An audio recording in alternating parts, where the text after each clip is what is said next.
سواری پژو 405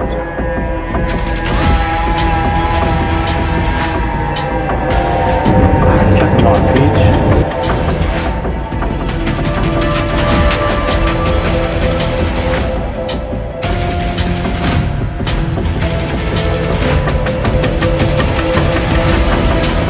مجددا حرکت مارپیچ دائما داره تکرار میکنه چپ را اصلا اتفاقی به حرکت بین خطوط نداره.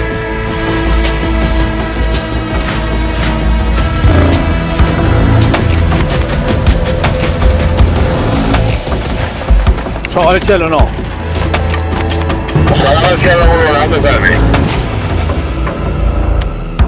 آره 49 زحمت بکشیدیم پژو 405 که مسیر غرب شرق در حرکت متوقف کنید. آره 49 زحمت بکشیدیم پلاکی که میگم خدمتتون استعلام تخلفاتش رو بفرمایید. 46 ب فرمان 2,800,000 تومان تلافی داریم تا آخرین تخلفشم وارد تو مارپیچ بودن. متشکرم متوقفش کنید.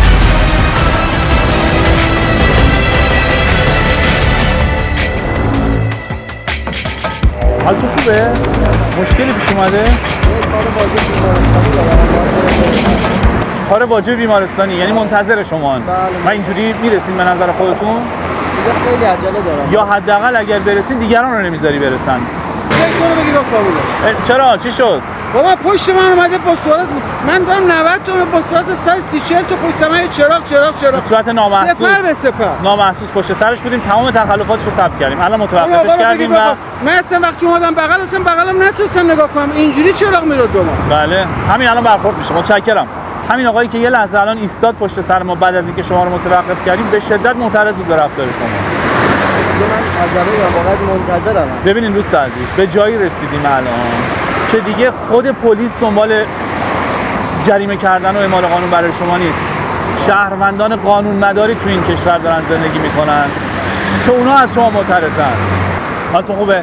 زحمت بکشین استعلام تخلفاتشون رو که اعلام کردین. آخرین تخلفشون هم که شما تو حرکت که بودین ما استعلام تخلفاتتون رو گرفتیم. آخرین تخلفتون سرعت تو حرکت مارپیچ بود، یعنی همین رفتاری که امروز انجام دادید.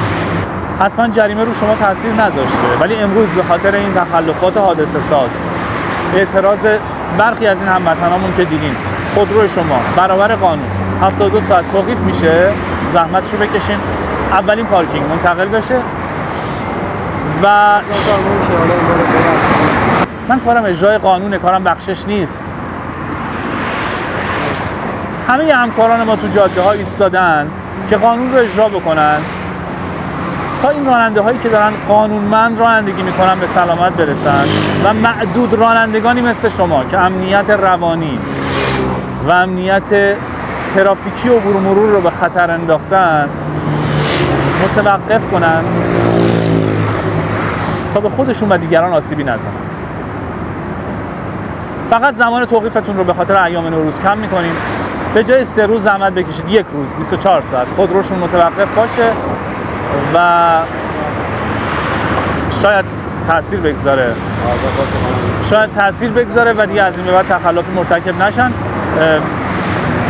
شماره‌شون هم حتما بعد از 24 ساعت که ترخیص شدن به تمام سامانه ها اعلام کنید، دوربین ها ثبت داشته باشن که اگر مجددا مرتکب تخلفی شدن حتما برابر قانون باشون برخورد بشه.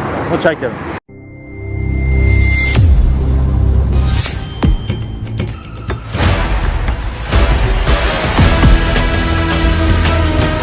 سواری پرشیا سرعت غیر مجاز حرکت مارپیچ.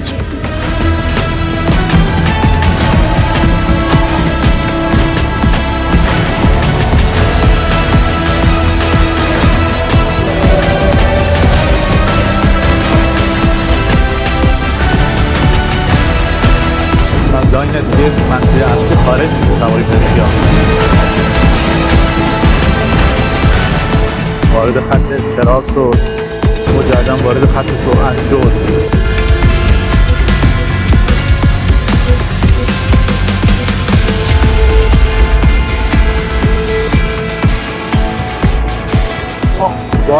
اصلا دید نداره اون طرف.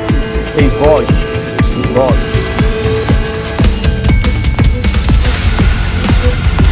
شماره 49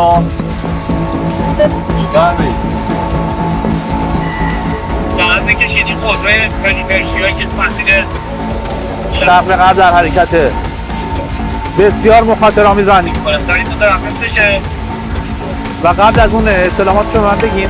واقعا برسونم 1,900,000 تومان صرافی داشته خودرو فاقد میشه. متشکرم متوقفش کن در اولین پارک.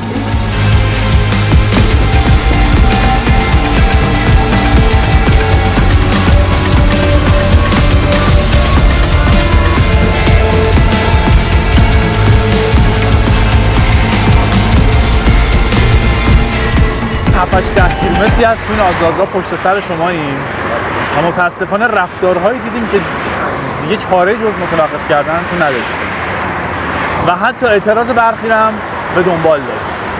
متوجه شدیم این خودرو پژو ایستاده بود و ناراحت بود از رفتار رانندگی شما. یعنی رفتار شما فقط پلیس رو متوجه خودش نکرد. این راننده‌ای که داشت این مسیر میرفت و سایر راننده‌ها معترض میشن، میستن و شکایت میکنن از رفتار شما بابت این حرکات مخاطرآمیزتون. چه اتفاقی افتاده؟ عجله داریم؟ مشکلی پیش اومده؟ ذره عجله داشتیم من زودتر برم برسم. واقعا این چه عبارتیه که هر کس تخلفی رو مرتکب میشه مثل این تخلفات، سرعت غیر مجاز، سرعت غیر مجاز، حرکت نارپیچ، اولین پاسخی که میگه من عجله داشتم.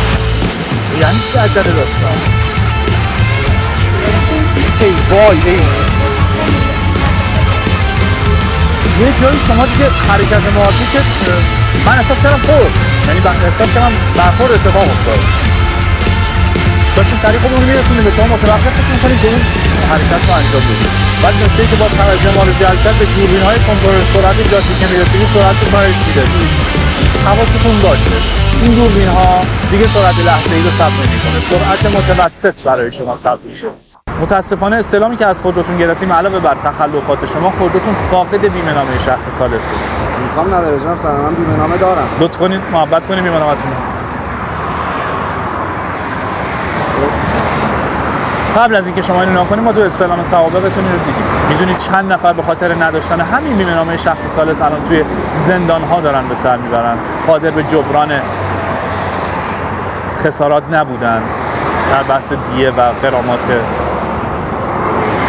صدمات بدنی، الان توی زندان‌ها نتونستن جبران کنن.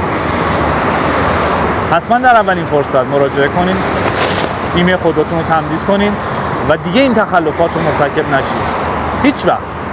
با توجه به اینکه تخلفات حادثه ساز بود دیگه همزمان مرتکب شدن و یه نکته خیلی مهم استعلامی که شما اعلام کردید خودروشون فاقد بیمه‌نامه شخص ثالثه، قطعاً دیگه باید به پارکینگ منتقل بشه تا زمانی که خودروشون بیمه میشه تخلفاتشون رو پرداخت میکنن و خودروشون هم به علت ارتکاب همزمان تخلفات حادثه ساز 72 ساعت در توقیف باقی میمونه. در خدمت شما هست.